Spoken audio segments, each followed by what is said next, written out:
Everyone, happy Wednesday. Hello. Tonight we have a very special guest. Her name is Olive Kirkpatrick. Super sweet woman. I had the joy of talking with her about a couple weeks ago, and she shared a beautiful story, and I cannot wait for her to come on and share it with all of you. So, Olive, whenever you're ready, request to join in, and we'll get started. Hi, Danielle.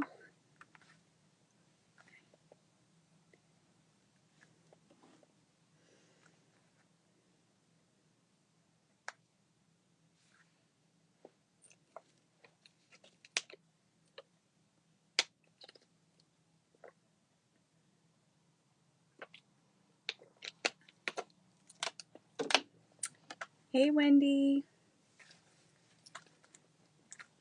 We are waiting for Olive to request to join in.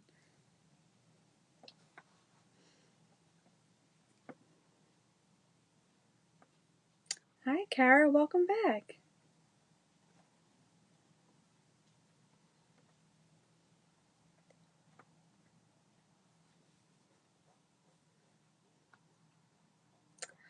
Here she is. All right, Olive. Request to join, and we'll get started. Here we go. About to go live with Olive from Adoptee Rising. Hi. How are you? Good. Apparently nothing like the last minute.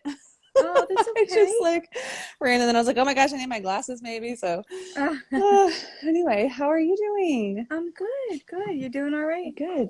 Yeah, I'm doing pretty good. Good. It's kind of like one of those rush days. So I'm just kind of winding down and, yeah. Good. Well, this will be fun. It'll Nice into the night and exactly. just looking forward to it so much. Just talking with you last week was so too. sweet and watching your lives. Yeah. So yeah, I was like, I know I'll be in a warm, open space. It's okay. Oh, you will do amazing. So I have my friend Danielle on. Wendy said hi. Hi, Wendy. We have Kara. I loved watching Wendy the other night. Yeah, she's great. Yeah. I'm just going to give it another minute or two. Just wait for more people to join. Yeah. And we'll get started. Yeah, that sounds great. How's everything where you are? Have you been to the beach again lately? Not lately, just other than last week, but yeah, it looked so beautiful. It was such a beautiful day. I actually brought 2 jackets thinking it was going to be really cold. Yeah. It wasn't at all. So That's awesome. I ended up taking my jackets off. It was beautiful. Yeah. Yeah. I know we've had kind of it felt like we just like really descended into winter, and then it's also we've had some warm days too. It's like that confusing time of winter. I mean, here I'm in Athens, Georgia, so like Northeast Georgia, so we're kind of like, confused. We're confused down here about what winter really is. So I'm sure. You say you're in Oklahoma? Oh no, you said Georgia. Athens, Georgia. Yeah. Georgia. Yeah. Yeah. Thank you, Wendy. You both look lovely. Yes. Oh. Olive does. Well, a little light helps. I finally got one of those little, like, just a cheapy, like, ring light since it gets dark so early. That's and sometimes I have calls at night. The light right on me. Yeah, it just helps, Yeah. Awesome. Uprooted and remembering. Hello, welcome. Yeah. I know, I feel like I see some familiar names. Yeah. Joining, which is nice. I would love to say the name that just joined. But the ending is yoga. Well, welcome. Yeah. I don't know how to say that. So what did you do today? Just worked, worked. What do you do? I'm a marketing specialist, day job. And which right now, like, I'm working with a medical group, mostly with a medical spa. And so, or at least that's where my office is. And so it looks like a lot of things. Like most of my marketing in the past has been content marketing, social media marketing, Facebook ads, things like that. And right now it's a little bit more of like, I would almost say it's even crossing over into PR, which is a little out of my territory, but I'm going with it. you know? Hey, It's like go with the staple. flow. Yeah, I really like the people that I work with. I work with some really fun Well, ladies, and so that's good. yeah, it makes it fun. It definitely makes fun having a good work group. Yeah, I mean, it changes everything, like you could even It have does. like kind of a crap work environment, but the people make it, Mm-hmm. great. Oh, for So, sure, yeah, we definitely. did like a secret Santa draw today. And so, Oh, fun. yeah, it's just like, Yeah. oh, wow, that's like a thing. It's already December, which I mean, I'm ready to bid goodbye to 2020. Don't get me wrong, but Yeah. it's nice to kind of savor a little bit through the Oh, end too, you definitely is. know? Hi, Yeah. Katie the cat. Hello, welcome. Yeah. Hi. Hi. Um, Fun. I guess we can get started. Yeah, sure. Let's do it. So, Olive, you want to start sharing your story? Tell us a little bit about you, Sure. and yeah, go for it. Yeah, sure. I like wrote a little bit of an outline because sometimes I jump around when I'm talking about reunion or searching and stuff in particular, which is what I thought I might talk about a little bit more tonight. Yeah. Um, Indian Lake Discovery. Hello, welcome back. Hi. Yeah, so I'm Olive. I'm based in Athens, Georgia, which is like about an hour and a half northeast of Atlanta, if you're familiar with where Atlanta is. Um, and I've lived aside from college, within an hour of here pretty much my whole life. Mm. Um, I am a domestic, same race, infant adoptee, closed adoption. I'm the only adopted child. Um, and yeah, I always knew I was adopted. So I've heard Wendy say that too. Which I feel like I was an 80s baby. I'm 35 now. I was born in 85. And I'm not really sure how common that is because like my experience with being adopted young and then meeting other people who were adoptees, like a lot of them didn't know until later in elementary school or, Yeah. I have this like very specific memory of, this is a little off topic, but I feel like I don't know if people resonate with this or not. I was in second grade and like I got made fun of for being adopted by peers, which I thought was kind of weird because sometimes I would say I'm adopted, like thinking it was cool because the language that I was raised in the Methodist church, and Mm-hmm. everyone was like, "You're so lucky. You were loved so much, you were given away. Adoption is the gospel. Like you're a living proof, like that kind of stuff." So, like sometimes I Oh, would bring that sorry. up. Oh, That it's was my okay. dog. I'm sorry. That's all right. The sweet pup. What kind of dog do you have? I have a corgi. He's chewing on his Oh, toy, and sometimes he goes a little too much, and then he chokes. that's so So, sweet. but I'm sorry. Um, Continue. Oh, what were no, they no. saying? What kind of things did they Oh, they say? would just be like, "Oh, so you weren't wanted. Like your birth mother Oh, didn't want you." Stuff like that. And so it was just hurtful. But yeah. this one kid in particular who was my neighbor, he lived about three houses down and across the street. Um, and was always sort of like, I don't know, I'd call him rebellious, but he was just sort of like a wild child, didn't look like anyone else in his family. And um, I knew that he was adopted, but he Mm-hmm. did not. Oh, And so, like, all these people, we all knew that he was adopted, but he had not been told. So he made fun of me one day in second grade. I still remember like the pink silk shirt I was wearing. I was like so excited about my pink silk shirt. It made me feel special. And I cried and cried. Anyway, I go home, I tell my mom, and my mom was like, "Well, I'm going to call his mom." So she called his mom, and she was like, "You better tell that child that he's adopted." I mean, it was drama. And then I felt bad, you know, and I was yeah. like, "Oh God." But I say all that because like that seemed kind of almost common. Like I would meet people in high school too who'd be like, "Yeah, I just found out I was adopted 2 years ago." And I'm like, "Oh, that's weird. I don't know, interesting." But yeah, Yeah. I just always knew. And I always had this like wall hanging, this like yarn wall hanging on my wall growing up that my birth mother had made for me. And so my parents would always be like, "Your birth mother made that for you and really wanted you to have it." And so, yeah, like I had this kind of like sweet thing from my adoptive parents. So like they just always told me. Mm-hmm. Um, they in particular didn't do too much of the you were loved so much you were given away. But they did a lot of the like, your birth mother wanted you to have a better life. And so that was a lot of the narrative in my head was like, well, I have a better life now. And so, and then really kind of grew up really thinking I was not affected by adoption. Like I just thought, well, I was adopted and that's a cool fact about me. And I'm not affected. Like, what are these people talking about? So, Yeah.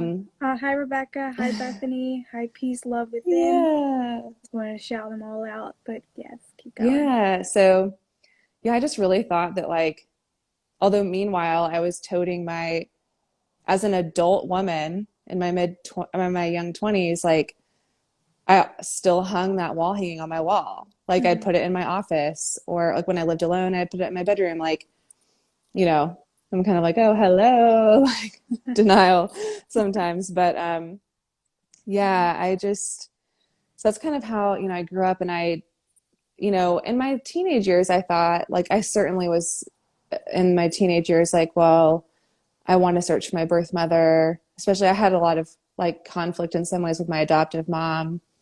She experienced and still experiences a lot of mental illness. And so, in a lot of ways, like I was the parent, like emotionally. And Yeah. I know a lot of You had to adoptees grow can up relate with pretty that. fast. Yeah. And like, my dad would always say, well, my job as your parent is to raise you to be an independent human being and to raise you to be an independent adult. Like, there's not time for emotions. Or if there was emotion, it was more like your mom needs you. So, be good. So, Yeah. anyway, I just really thought I would search. And then once I turned 18, it just didn't feel important to me. Like, I just thought, well, my parents are my parents. And so why would I do that? And I don't know. But then I got kind of closer to my mid 20s. Well, I had children fairly young. I had my oldest, he's about to be 12. I had just turned 23. And like I had graduated college and had started going to grad school, found out I was pregnant. So me and his dad like got married and, just the things you do, I guess, and like you're conditioned in that way of can't be an unwed mother. What they call in the South like shotgun wedding. I don't know if they call it that in other Oh, parts of jeez. the states or not, but you're married, so or you're pregnant, so you're gonna get married. So we did, and when I had him, I had such horrible, horrible postpartum depression, and I didn't know how to be a mom, and like everyone kept talking about. I hadn't planned on talking about this, but it feels important. Like everyone would talk about, oh well, you'll have that motherly instinct. And so I just kept waiting. Like, I'm like, when does the instinct kick in? Because the only instinct I have is that my baby's crying and I just want to make it stop.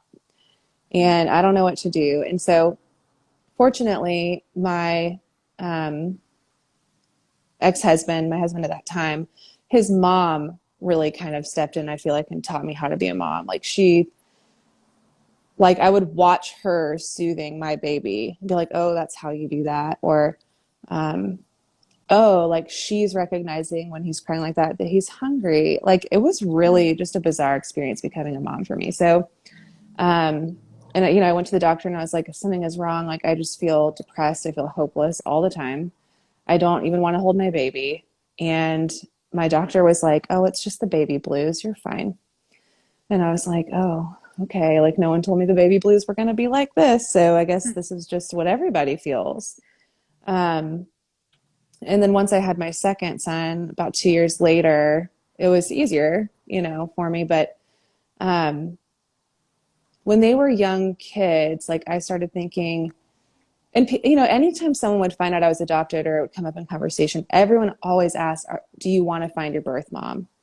That is a And typical question. I was asked yeah, that so many times. yeah, Yeah. like, don't you wonder, don't you want to know? And like, especially as a child, it just felt like, well, just like, I often think about like, there's like a black hole. My friend and I talk about, there's a black hole here that like I'll send things into. So I would just be like, well, I'm just going to send that into the black hole. So, yeah, people would always ask me that. And then especially after I became a mom, they're like, don't you wonder about your birth mother now being a mom? And like I remember like the feeling of um, like oh, like that kind of body like caving in, like, oh, I don't know. And um really then after a while I just didn't think about it much. And then the day before I turned 27, I was like, I was about to go on a trip to New York with my friend. We were going for a work trip. And I was a hairdresser at the time, had a salon. Going to New York to also party because it was my birthday. So I was like, I'm gonna get away from my kids, like party for a minute. And but I needed to renew my driver's license because it was going to expire on that birthday for some reason. So I needed like a million documents at the DMV. You used to just be able to walk in and be like, I need to renew my license. And they were like, great, it's $20, here you Yeah. go. Yeah. And so I needed all these documents. I needed, my original birth certificate, which I'd never needed an original, like the original, I Yeah. could just like have a copy. So I went, my mom still had it in the safe, like, which also makes me feel like I was like about to turn 27, like a full ass adult and didn't have my own birth certificate. But um, I went and she was, like, oh, well, I also found something in the safe that I should have given you when you were 18. And I was like, okay, like thinking it was going to be, $10,000 or, like something, I That don't would have been know, nice too. some kind of something, like, I don't Yeah. know. So I get there, and my mom was always like really obsessed with my handwriting. And then I was like, I've done a lot of calligraphy, I've had a million different careers. Let's Hmm. just put it that way. Like, it feels like a million anyway, but many. And calligraphy was one. I would used to do wedding invitations and things like that. And Nice. so she was like, I need you to write a sentence on this piece of paper before I give you this. And I was like, what the hell is this? And, my mom could be kind of like, do things in a bizarre way. So I was like, well, whatever, I'll just humor her. So I did. And she was like, okay. And then she just sat down on the desk, these papers. And one of them was my non identifying information. And one of them was a letter that my birth mother had written to my parents with the intention for me to get it when I was 18. Oh, So I was wow. like, my face gets really hot and I'm like, oh my gosh. And she's like, well, do you want to read it? So I just kind of skim it and like act like I'm fine, because like emotion in front of my mom was like not a thing I did and still don't, Yeah. so I just like, it's fine. I go and get in the car. I go to the DMV and I sat in that DMV parking lot and read it in full. And I could not stop crying for like probably 30 minutes. Oh. Just couldn't stop, like inconsolable in a way that I don't think I had really, not even just inconsolable, but like really fully let myself have it, like let myself have the emotion because it felt like there was nothing else to do but just have it. So, um, Yeah. yeah, and then of course I go in. Thank God I didn't have to take a picture that day to renew, but yeah, so that's kind of how I got that information. And then I did decide, I think I do want to search, but I was still, I mean, that was definitely like, I think I said the other day, it's like the crack, that was the crack in this big piece of glass was fogged, right? Like the fog, we talk about the Yeah. fog, and that was sort of a big moment. But then there was still the part of me and all of that thought, well, I just want to, thank her and tell her how grateful I am. Yeah. And, in her letter, she goes through how she found out she was pregnant and that she had decided to have an abortion. Um, I think she'd even gone to try to get an abortion, but she was too far along. Hmm. And so then decided, to place for adoption, or at least, with the help of her social worker. And, I'll talk about that in a minute. But Yeah. so, and ultimately decides to place me for adoption, and talks about how throughout her pregnancy, she started feel connected. She kept referring to me as the baby, feeling connected to the baby, and um, how hard it was for her, but that she wanted me to have a mom and a dad. And then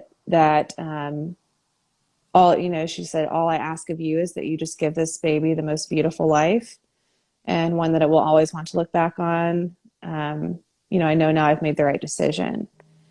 And so, obviously, like, I was just like, oh, and Yeah, it's very emotional. yeah, and especially like growing up in the church too, where like abortion was super, super demonized, Mm-hmm. and so much stigma, and like people would be like, well, at least you weren't aborted, like you could have been aborted, and then reading that, because at the time I was still like, well, I was kind of starting to deconstruct some of my faith stuff at that time too, but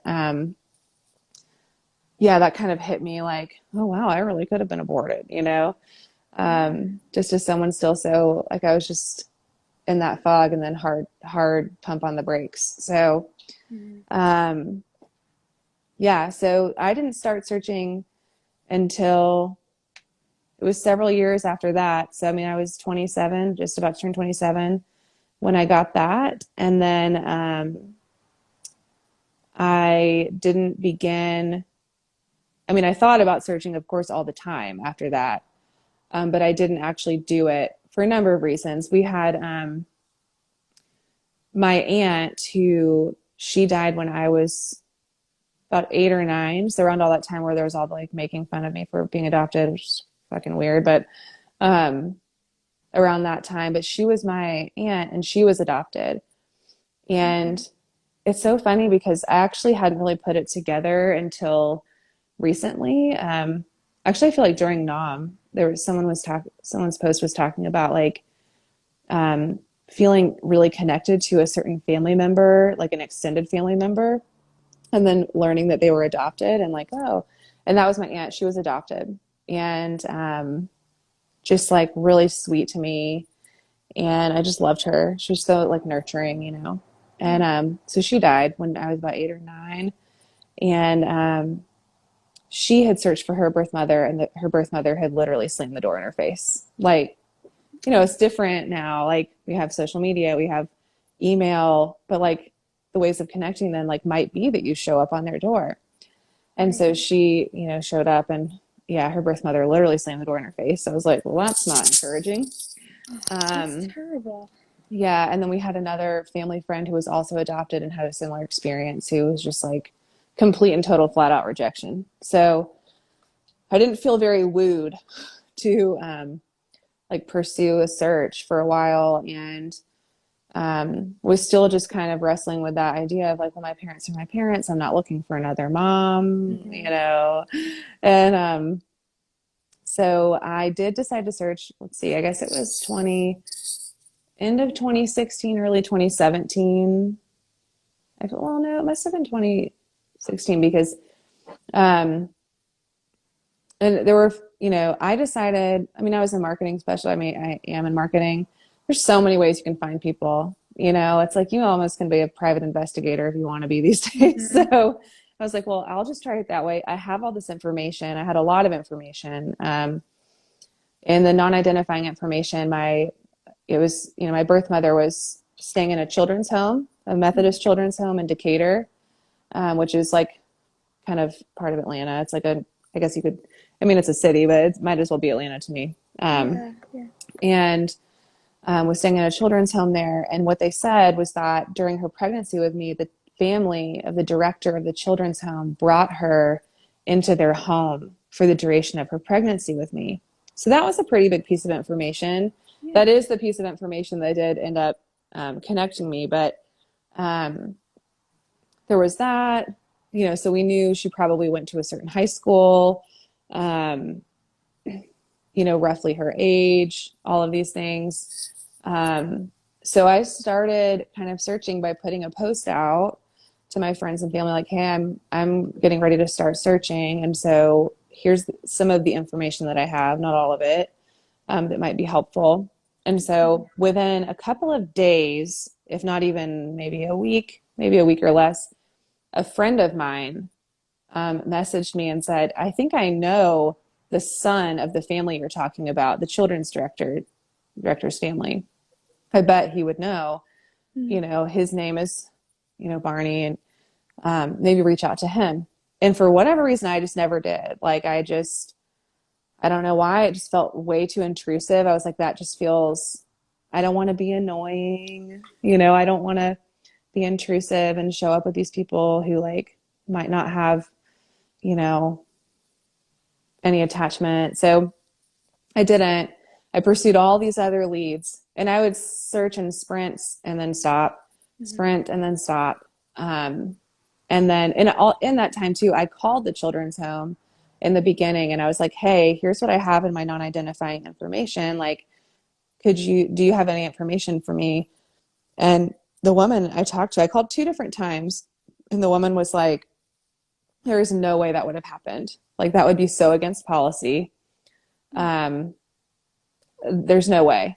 Like, so I had I think that's part of why I didn't really reach out to Barney for a long time, because I was like, well, she said it wouldn't have happened, so maybe I have the wrong children's home, because there were other children's homes at the time, but this is the only one still standing. So I kind of left that alone. Anyway, eventually I came back around to it. I went back to that lead and sent him an email. He's like a professor at a university. I found his email on the university website and sent him an email. And I was like, hey, I'm an adoptee and I have this information. Would you mind just replying to me and letting me know if I'm in the right direction or not, so that I can just close the lead and move on? And this was like actually almost exactly 2 years ago today. It was like December 9th or 11th or something like that. So he emails me back 2 days later, and he's like, yes, I am actually their son. I think I can help you a little bit. So I replied, of course, immediately. I was like, oh my God, okay. Like, thank you so much for responding. And, I look forward to hearing more. And he replied right away and gave me my birth mother's name. And I just lost it. And something about just hearing what her name was really, I don't know, just emotional. And so I cried and cried and cried, and then drank and drank and drank. Like, I just was like numb the feeling. Like, it was just so much. Yeah. My boss at the time also might as well be a private investigator. Her searching skills for like just about anything are pretty insane. And her way of like being able to track different, rabbit holes, I guess. So I was keeping her abreast of everything as it was happening. And so I gave her my birth mother's name and all the information I had. Within 24 hours, she was like, can we do a Zoom chat? Because I think I found her, and I think I've also found at least 2 half siblings.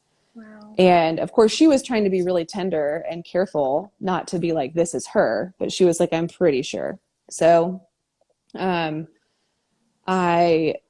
we were pretty sure we find her from like mugshots online, like, which also, like, I hate that. But that's how we ended up finding her, and I look so much like her. So I think that's, I'm not to cut you off, but I think it's really funny and fascinating at the same time, because I hear everybody, including myself, say the same thing: is we always look at our birth mothers. Yeah. But I don't think I've ever heard anyone say I look like my birth father. Yeah, and I don't really either. But I just think it's kind of funny. I know, I noticed that too. And does anybody else who's adoptees feel the same way? Let us know. Yeah. Or just even like the attachment to search. I was not attached to searching for my birth father at all.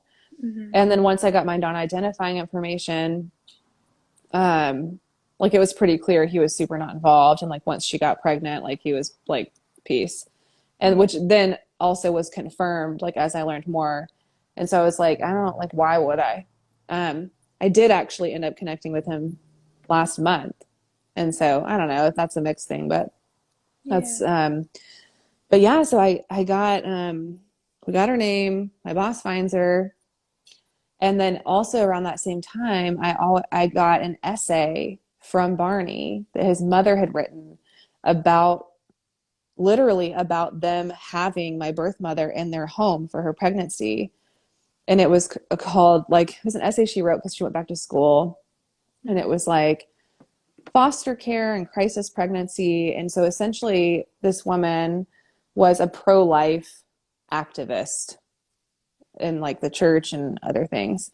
And she felt that when my birth mother became pregnant, I'm just trying to be careful not to use her name. Like I would love to, but Yeah, things are no, it's complicated. okay. So I'm like finding myself almost saying it. I might slip, but Yeah.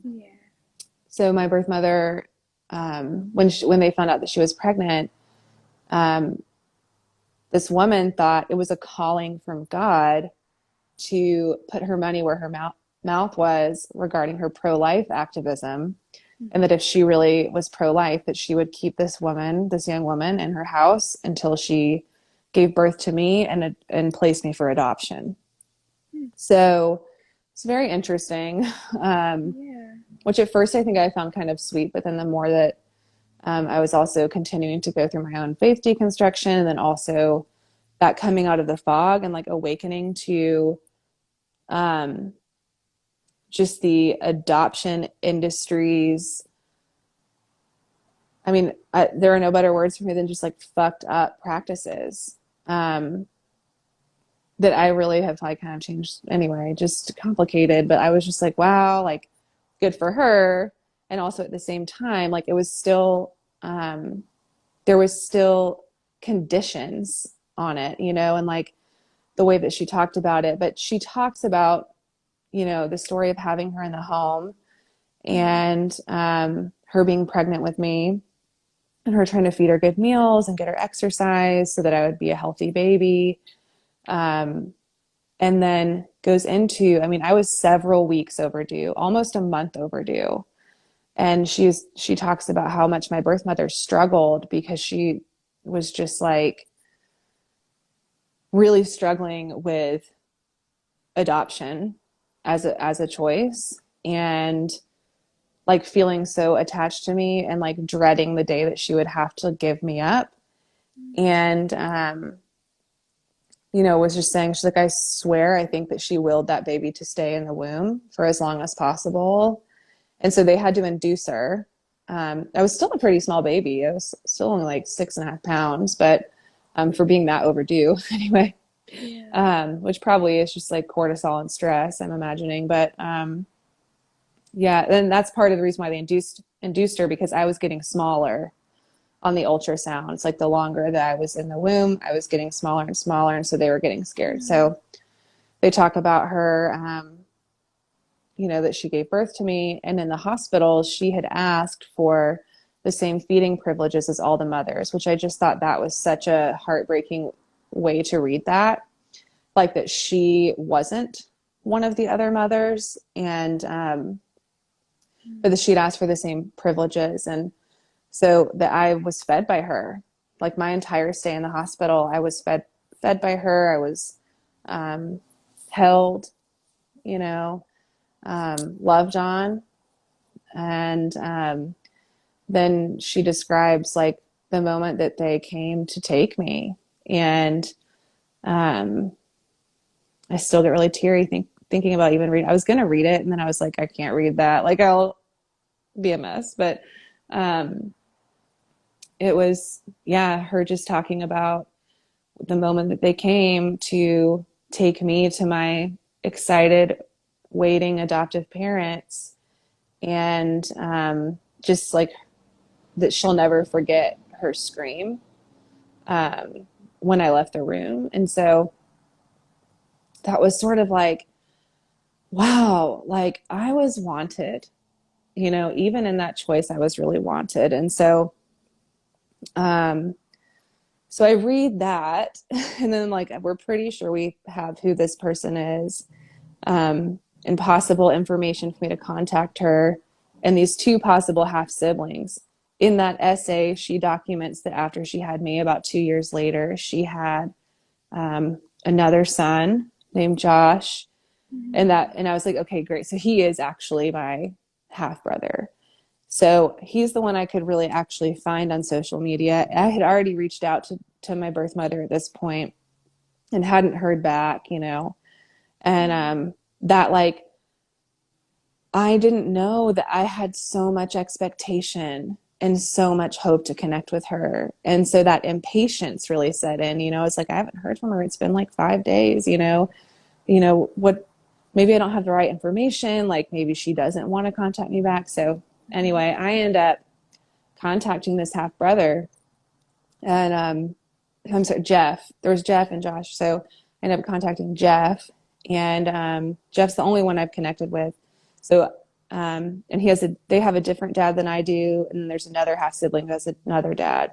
So there's 4 of us total, 3 different dads, and I contact Jeff, and I'm like, hey, I know this is really weird, and on LinkedIn was the only place I could find him, and I'm like, LinkedIn is my most hated place on the internet, but okay, we'll go there, it's fine. Why not? So yeah, so I sent him a message, and he messages me back right away, which is also weird for LinkedIn. I feel like if someone messages me on LinkedIn, I don't message them back for probably like 3 months. Right. Like, so weird.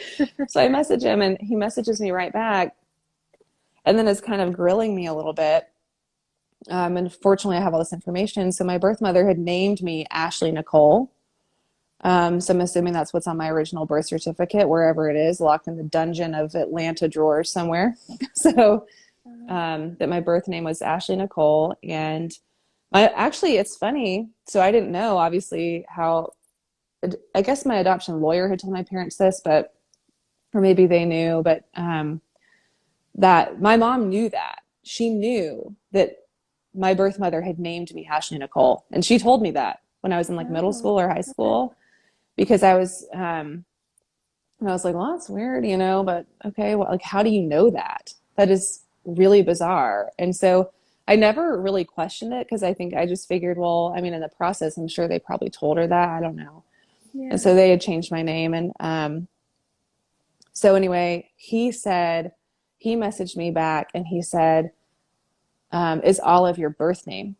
And I was like, no, it is not. I mean, if we're talking about like what your mom, our mom, like she named me Ashley Nicole.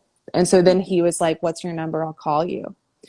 So he called me, and we talked for like an hour. And just like, he's so bright, so sweet. And we had so much in common, and it was just really sweet talking with him. He was so excited about me. And he said, he was like, we always knew that you'd probably come around. Mom's always told us that she had another daughter out there somewhere named Ashley Nicole. And, so it wasn't like I was a secret or anything like that. So he was excited. Mm-hmm. So then I get more excited for obviously connecting with him, which was so nice. But I'm like, yay, like I'm not a secret. So she's obviously going to want to connect with me. Right. And, still time goes by, she doesn't. And he had kind of said to me, he was like, she's had a really hard life. Just be wary. Like, it might go, you don't know what you're going to get. And so he did warn me. I will say that. I'll give him credit. He warned me. But I still had that just like really innocent, like naive hope. You know what I mean? Like it would just be okay. So we always have hope. It's not naive. It's just yeah. I'm glad you said that. I need that reminder sometimes. Yeah, don't look at it as naive. It's our hope. Yeah. No one can take that away from us. And we're deserving of that. Absolutely. I have to remember that. To know, to have answers. Yeah. Yeah. So I was just so hopeful and like just eager, and so anyway, we finally she Facebook messaged me, and well, she had tried to call me, I guess, but I was like, I was cooking dinner or something, and didn't see, I wasn't paying attention, which I had been like hooked to my phone, the whole time. And then the one time you look away. Yeah. So I like miss a call, I get a text, and then I get a string of Facebook messages, and she was nice at first, and then she went into being really nasty and was like, you know what? Never mind. You must have been incessant to even find me. Just this kind of nastiness and like cruel. And then she like blocked me. So I couldn't even message her back. And so, I'm sorry that happened. yeah, that was really hard. Horrible. And so but then she came back a few days later and was like, I'm really sorry. You didn't deserve that. I would like to connect. So I was like, okay. And so we do. And of course, like I had, my partner mainly, my parents knew everything that was going on. And then I had two other friends of mine who were just really good, close, intimate friends. And so I would just kind of update them on things because I was so and I still did like connect with her sometimes when I knew I probably shouldn't have, like based on how she was being. But Mm-hmm. they were like, okay, just remember that, like, remember what Jeff told you. Remember how she came out first, and just that you don't deserve that kind of treatment, and you deserve connection with her if you want it, but not at that cost. And so, we connected, and she sent me, before we talked on the phone, she sent me a really long email. Like I'd given her my email address, and she sent me a really long email with all of just a sort of short but long story of her life. Mm-hmm. And she was like, I don't know if you'd even still want to talk to me then. So just all that kind of like, I'm not what you think I am, whatever you're looking for, I can't give you, and to me, like that child in me is like, I just want to know you Right. and I want to be known by you. And, Exactly. um, I like, and then of course underneath that was like, I just want to belong, I just, like, I've never felt like I really belonged with my family. My parents were great, like, Oh, it's normal to feel disconnected. yeah. And, Absolutely. just that really like what I thought connecting with them would offer, which was like a sense of like nurturing.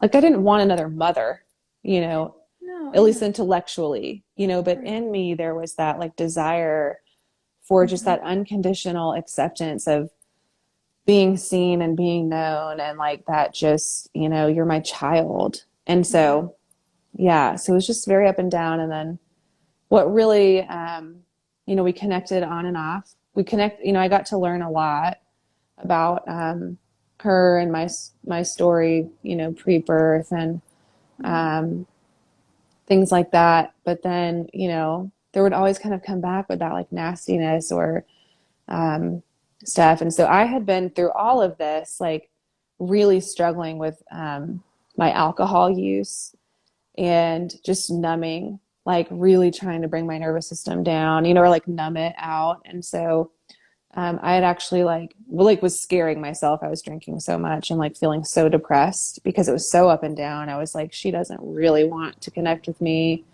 Why did I do this? Like, um, Yeah. what's wrong with me that I would think she would give me that? And so Hey, Zoe.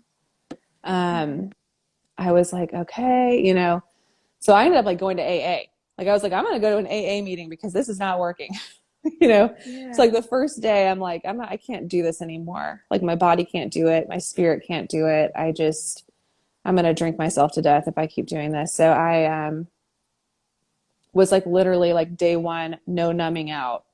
And we were in a nonprofit board meeting, and I get out of the board meeting and I have like 15 text messages from her that escalate as they go about how she, like, me and my half sister had wanted to connect, but she was like gatekeeping it, like what, Mm.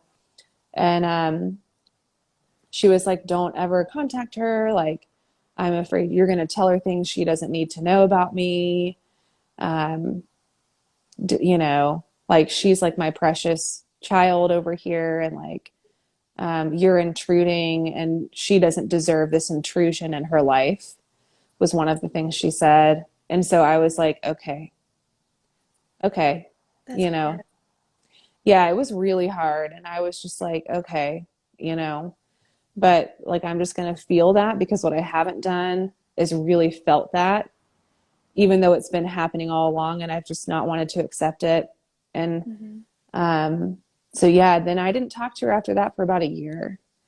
Um, Did she I try to reach out at all to you in that year, or? She did try to call me once and I didn't answer. Um, and she sent me a message afterward and said, I tried to call you, you didn't answer, so never mind. And so I was like, okay, well, that is what it is. And so what I need to do is do some healing work with myself. Right. And so it really did like set me on a journey of like, okay, like this really revealed a lot to me. And it is painful. And Mm-hmm. also, like, I can still heal. And so, um, yeah. But now, so she popped up again, I did some things during the pandemic really came up in a new way, right? Yes, Like, like some just like deeper definitely. levels of like showing up and even being able to like take up space or share my voice because I just felt like, um, who am I? Or two, I think sometimes with like all the cancel culture stuff too. Right now, I'm like, well, if people don't agree, then oof, look out. So I so yeah, like Adoptee Rising was kind of like born in spirit, I guess, like in January, almost a year ago. And then I kind of like created the account maybe in like March or something, and then whatever. So I worked with a therapist a little bit late in the summer and early fall for a few sessions around just like showing up, being me, that it's okay to be me, it's safe to be me, Absolutely. and all of those kinds of things. And then I did like randomly out of the blue, I was like feeling very loving toward my birth mother. I was like, I'm actually feeling like very loving toward her. Maybe I'll go look her up, on Facebook or whatever and see. We're not friends on Facebook. Like she wouldn't do it. So, which I'm glad for now, I guess in hindsight, but Mm-hmm. um, I can see her profile picture and stuff. And this profile picture of her, like dead ringer for me. I mean, I was like, that is my twin. Like my birth mother's my twin. So I was telling my therapist, like, I really want to send her a message, but like, what's the point?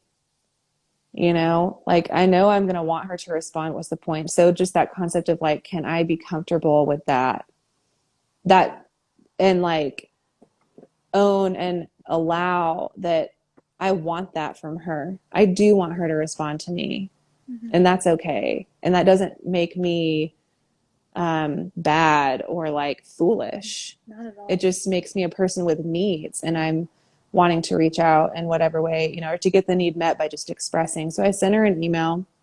It's probably in like October, honestly. And then a couple weeks later, she did finally reply. Um, and then she did reply again like last week, and was kind of like, just the gamey stuff just continues, and I understand, and also um, it's not how I'm able and willing to engage with her.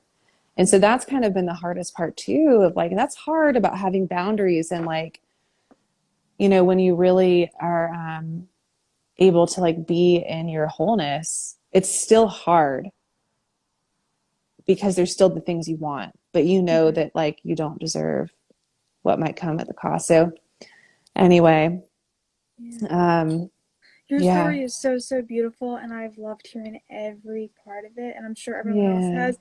We are running a I little know we'll get cut close. off in a second.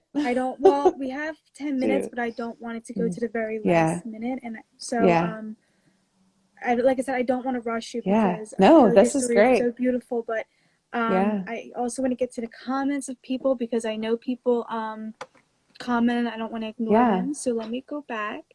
That was Um, perfect because I mean that was about where I'd kind of like set to just kind of end there, and yeah, just, I mean, because that's really, there isn't an ending. It's just continues to exactly. be what it is. So Definitely. yeah. So we did ask about so Oh, Bethany right, with from birth Journey mother. of My Trisoul. So Hmm. hard to hear as a mother, feeling the connection to the baby can be so strong, but to know that Yeah, feeling and hearing about a mother having to give the child away, it's tough to hear and feel. yeah. Wendy said adoptees are so resourceful. Yes, we are. Hmm. Um, Amen. many agreed Hmm. with what we talked about always wanting, oh, always looking like the birth mother. And we never Yeah. say we look like a So birth mother. wild. So yeah, so Yeah. I'll send you a picture of me next to my birth mother. Yeah, definitely do that. I don't post those publicly just because that journey is still unfolding so much and Right, right. doesn't feel quite right to share her info, but Yeah. until Well, or you can. unless she consents. But yeah, No, I get it. I but completely I do understand. share it privately, Well, yeah, so definitely send it to me. I want to see. yeah. So Bethany from Journey, my true soul said I agree. Wendy said for me it was always about my mother too. Uprooted and remembering I look like my birth father's sister, but definitely more Oh, like my wow. birth mother. Okay. Yeah. Indian late discovery. I think it's because nobody really knows where the birth father fits into the mystery. That's a good way of looking at Yeah. it. Definitely. Yeah. It's so Um, wild. I know I don't feel like I really look like my birth father at all. Now that I've only seen pictures of him, but I do have some of yeah, his mannerisms, I think, from just talking to him on the phone. Like I do this constant like thing. But my one of my friends has always noticed. She's like, you really. always do that thing like you're clearing your throat. And I'm like, I don't know why. It just is. And when I was talking to him, he was doing the same thing. And I'm like, is this a nervous thing? I don't know. But That's funny how things that you pick yeah. up from them. That's funny. Yeah. Wendy said, "Hope is hope, and we deserve absolutely amen to Hmm. that." Yeah. Um, Yeah, so I we're think, so deserving of that. And I forget sometimes because um it feels foolish. It does sometimes, which is funny because like I am like mostly an optimist, mm-hmm. like, and I'm like, of course, like there's always hope, and hope is beautiful. And even in hard things, we can still have hope. But like when it comes to your own shit, sometimes it's like, Yeah, why would I think that? How foolish. Didn't I learn, no, Yeah, so but it's such a good reminder. Thanks for the reminder. I yeah. needed it. Uprooted and remembering, I also have the same aversion to my birth father that my birth mother did. Interesting. Very interesting. Yeah, and Um, I wonder about that so much. Like, or, last for Nam we did the Primal Wound book club, and it really focuses on the mom. I mean, it's really like about, yeah, and so much of what I hear in literature and stuff too really doesn't address the birth father very much. And no. I'm wondering if it's so much of it's just that attachment. I mean, The the mother is connection who I we think you attach have to. more with, yeah, the birth mother. Yeah, they feed us. All of Exactly. our little More baby newborn nurturing. instincts, yeah, are Yeah. like trained to crawl up our moms and feed, and it's just wild. Well, Wendy, thank I you so always say much. hope in one hand and shit in the other and see which one Right? goes up first. I want to go with the hope, Wendy, please. Me too. Um, Me too. but thank you all so much for joining in tonight. Yeah. He's a great person. He hasn't done anything, but to believe there's anxiety there Yeah. about him for sure, Yeah. definitely. Well, and you know best. Yeah, absolutely. Yeah. But thank you so much, everyone, for your Yeah. support, your love, all the hearts that went up for Yeah. chiming in with us.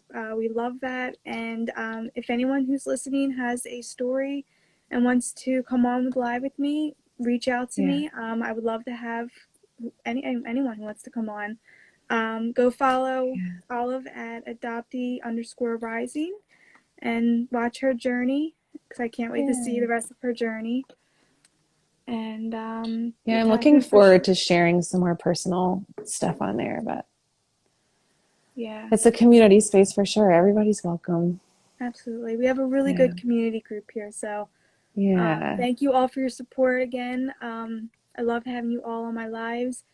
I'm I going to be doing know. a lot Thank you for more. hosting these. Oh, you're You are welcome. so open and warm, and yeah, I love that you're hosting these. I think you're such a like just wonderful like holder of people and sharing their stories, and yeah, Oh, I'm thank glad. you. I love when people come on the lives with me. I really do. And Yeah. I have, I can tell it yeah, comes I through. have two on Sunday. I have a bunch next week. I'm actually going to be on Awesome. one with on Friday as a guest with I Am Adopted org. Hopefully, I'm working on Yay. a timing. But thank you all, Wendy. Thank you, Sarah from Adoption Words. Thank you, Rooted. You're welcome. I hope you all have a Yeah. wonderful evening. Olive, thank you so much for coming on. It was Yes, such a thank you for joy to have having me. you. Thank you You're for having me. welcome. Looking forward to connecting with you more. Definitely. All right, bye everyone. Bye. Bye.